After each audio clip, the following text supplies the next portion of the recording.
के लिए लड़ना भाई बहुत मुश्किल है, क्योंकि कोई साथ नहीं देता, ना आज कोई हिंदू संगठन आगे आ रहा है। जनता खड़ी हो गई है या कहीं विपक्ष मजबूत हो गया है, इतना मजबूत कि ईंट से ईंट बजा देने की शक्ल में आ गया है। यह बात और यह सवाल और महत्वपूर्ण हो जाता है इस वीडियो के आने के बाद। क्यों? क्योंकि जो लोग खुद को रक्षक बता रहे थे, जो कहीं पर भी जाकर के मॉब लिंचिंग जैसी घटनाएं कर दे रहे थे, जो कहीं पर भी जाकर के दिल्ली जैसे शहर में जाकर के लोगों को भगा रहे थे और कह रहे थे ये बांग्लादेशी हैं, इस तरह की कई सारी वायरल वीडियो आपने देखी और उनको लग रहा था उनके साथ सत्ता खड़ी है, पुलिस प्रशासन खड़ा है, उनको कुछ नहीं होगा। अब वह भी डर के मारे कह रहे हैं कि आप लोग जो इस तरह की बातें कर रहे थे वो लोग सचेत हो जाएं, सरकार भी साथ नहीं देगी, क्योंकि विपक्ष अब पहले वाला विपक्ष रहा नहीं है, विपक्ष मजबूत हो चला है। इस वीडियो को आप देखिए, फिर इस पर हम चर्चा करते हैं कि जो खुद को देशभक्त बता रहे थे, जो खुद को अंधभक्ति में तब्दील पा रहे थे, अब वह भी जान है कि यह अंधभक्ति तो छोड़नी पड़ेगी। क्यों? क्योंकि अब उनके साथ कोई खड़ा होने वाला नहीं है, उनका कोई संरक्षक नहीं बचा है। आप यह वीडियो देखिए, फिर इस मुद्दे पर अब चर्चा करते हैं। मजबूरन मुझे वीडियो डालनी पड़ रही है, क्योंकि मेरे परिवार को, मेरे भाई को 1.5 घंटे प्रशासन ने मारा पीटी करी है, मेरी बहन के साथ बदतमीजी करी, गालियां दी गई। भाई मैं परेशान हो गया हूं भाई, और मैं सबसे यूथ से कहना चाहता हूं कि भाई कोई दक्ष चौधरी मत बनना, क्योंकि भाई ये सरकार भी किसी की नहीं है, दबा देंगे, ना कोई संगठन साथ देगा, ना कोई हिंदुत्व साथ देगा भाई। क्योंकि आज स्वतंत्र जेल के अंदर है, मैं पिछले 1 हफ्ते से भागता फिर रहा हूँ, छिपता फिर रहा हूँ, और अब मजबूरन मैं अपनी अरेस्टिंग देने के लिए तैयार हूँ दिल्ली पुलिस को। पर मेरे परिवार के साथ जो कर रहे हो वो बंद कर दो से करना, क्योंकि सादरा जो स्टाफ है वहां का, उसने मेरे परिवार, मेरे भाई के साथ बहुत मारपीट करी है, छोटे भाई के साथ, मेरी बहन के साथ बदतमीजी की है। तो मैं अपनी अरेस्टिंग देने के लिए तैयार हूँ, और मैं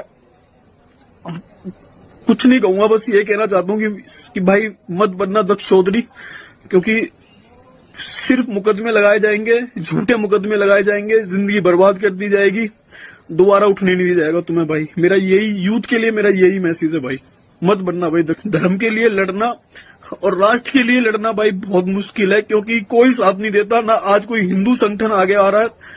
और जिस शोएब जमाई ने मुकदमा लिखवाया है ना, वो ओबीसी पार्टी का मौलाना है। उस मौलाना ने कभी आवाज उठाई जो बांग्लादेश के हिंदुओं के साथ वहां पे बर्बरता हो रही थी, जो बलात्कार हो रहे थे वहां की हिंदुओं की बहन बेटियों के साथ, उसने आवाज उठाई एक बार? या किसी भी देश के मुसलमान ने उनके लिए आवाज उठाई? नहीं उठाई। और जिस मौलाना ने, जिस शोएब जमाई ने मेरे और स्वतंत्र के नाम पे एफआईआर कराई है शास्त्री बाग थाने में, उस थाने में उसने झूठी एफआईआर कराई है कि जिनके साथ हमने मारा पीटी करी, सिर्फ खदेड़ने का काम करा, मारा पीटी भी नहीं करी थी, सिर्फ हमने ये कहा था कि भाई अपने बांग्लादेश भागो। उसने उन वहां पे झुटला दिया, और वहां के लोकल मुसलमान उठा के खड़े कर दिए कि ये बंगाल के मुसलमान हैं। तो मैं ये पूछना चाहता हूँ शोएब जमाई से भी कि जो वहां पे मुसलमान, जो बंगाल के मुसलमान जो वहां हिंदुओं का नरसंहार करते हैं, वहां पे हिंदुओं की बहन, हिंदू दलित बहन भी उठाकर रेप करते हैं, क्या वो मुसलमान बंगाल के नहीं है? क्या वो देश के मुसलमान नहीं है? उनके खिलाफ आवाज क्यों नहीं उठाता? ना आज कोई पक्ष आवाज उठा रहा है, और ना कोई विपक्ष, आज कोई नेता आगे काम अगर सरकार ने पहले किया होता, प्रशासन ने पहले किया होता, कि जिस तरीके से बांग्लादेश के, आपने इस सबकी वीडियो को देखा, वो साफ तौर से बता रहा है कि किस तरह से वो पहले कार्य कर रहा था, देश की जनता में किस तरह से हुड़दंग काट रहे थे इस तरह के लोग, और सरकार उनको संरक्षण दे रही थी।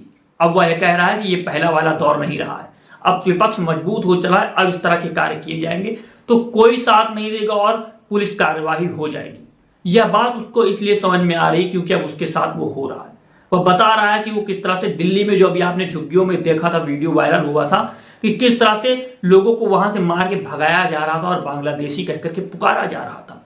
इस तरह की पूरे देश में घटनाएं आपने देखी जब बांग्लादेश में तख्ता पलट हुआ, तो वहां पर ये कह रहे हैं कि किस तरह से वहां पर हिंदुओं को मारा जा रहा है, अल्पसंख्यकों को मारा जा रहा है। यह बात सच है, अगर वहां पर इस तरह की घटनाएं हो रही तो वो निंदनीय है, इस तरह की घटनाएं नहीं होनी चाहिए। लेकिन उसके विपरीत आप अपने देश में क्या कर रहे हैं?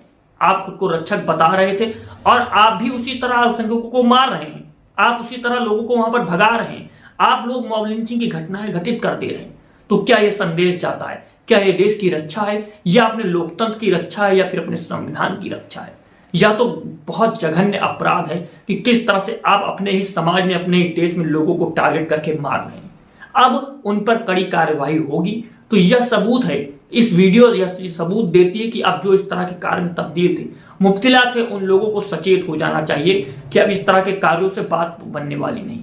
अब पुलिस प्रशासन भी थोड़ा एक्टिव हो चला है और यह देखना अहम होगा कि पुलिस प्रशासन कहां तक इस पर कार्रवाई करेगा, क्योंकि यह वीडियो साफ जाहिर कर रहा है कि यह व्यक्ति उसमें इन्वॉल्व था। इसने किस तरह से वहां पर लोगों को बांग्लादेशी बाहर भागो का नारा देते हुए वहां पर लाठियां चलाई, इन लोगों ने किस तरह से उनकी झुग्गी झोपड़ियां तोड़ दी। यह सवाल प्रशासन के ऊपर भी है कि क्या वो इस पर कड़ी कार्रवाई करेगा, और करेगा तो किस आधार पर करेगा। और जो लोग इन घटनाओं में मुब्तला थे, जो लोग इन तरह की घटनाएं पूरे देश में अलग अलग क्षेत्रों में कर रहे हैं, उन पर कड़ी कार्रवाई होनी चाहिए, उनको जेल में उठा करके डालना चाहिए। अगर सख्त सजा नहीं दी जाएगी तो हमारा देश भी उसी तरह की राजनीति में फंसता हुआ चला जाएगा जैसे हमारे राजनेता चाहते हैं। धर्म की राजनीति में, मजहब की राजनीति में, इस तरह की राजनीति में फंसेगा तो स्वास्थ्य और शिक्षा पर बात जनता नहीं कर सकेगी। अगर आप चाहते हैं कि हमारे राजनेता, जो भी नेता चुन करके आए हैं, सत्ता पक्ष में हो या विपक्ष में, वो हमारे और आपके मुद्दों की बात करें, ना कि धर्म के मुद्दों की बात करें, तो आप इस वीडियो को और मजबूत कीजिए, हमारी आवाज को बुलंद कीजिए, क्योंकि हम चाहते हैं सवाल पूछना। गोदी मीडिया सवाल पूछ नहीं सकता है क्योंकि वह गोदी में जाकर के बैठा हुआ है। अगर आप चाहते हैं कि ऐसे वीडियोस हम बनाते रहें तो चैनल को सब्सक्राइब कीजिए, वीडियो को शेयर कीजिए। आप देख रहे हैं द बोल न्यूज, मैं आमिर खान आजाद। जय हिंद, जय भारत।